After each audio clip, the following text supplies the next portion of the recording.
முகமது நபி அவர்களின் பொன்மொழிகளில் சில. ஆரம்பிக்கலாங்களா? வியர்வை உலர்வதற்குள் உழைத்தவர்களுக்கு கூலியை கொடுத்து விடுங்கள். நிதானம் என்பது இறைவனின் தன்மையாகும். இறைவனுக்கு விருப்பமான வீடு அனாதைகளை அரவணைக்கும் வீடு. ஏழை எளியவர்களுக்கு உணவளியுங்கள். இனிமையான பேச்சும் ஒரு விதத்தில் தர்மம்தான்.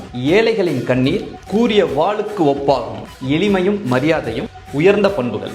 மனிதரின் குற்றங்களில் பெரும்பாலானவை அவரது நாவிலிருந்துதான் பிறக்கின்றன. நாம் யாருக்கும் மேல் அல்ல, யாரும் நமக்கு மேலோரும் அல்ல.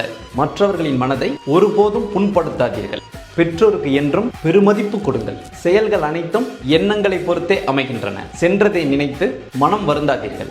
இறந்தவர்களை பற்றி இழிவாக பேசாதீர்கள். அறிஞர்களின் தொடர்பால் மிகப்பெரிய நன்மைகள் கிடைக்கும். குழப்பம் விளைவிப்பது கொலையை விட மிக கொடியதாகும். நீங்கள் மன்னியுங்கள், நீங்கள் மன்னிக்கப்படுவீர்கள். அனைவருக்கும் நோன்பு பெருநாள் மற்றும் ரமலான் திருநாள் நல்வாழ்த்துக்கள். மகிழ்ச்சி.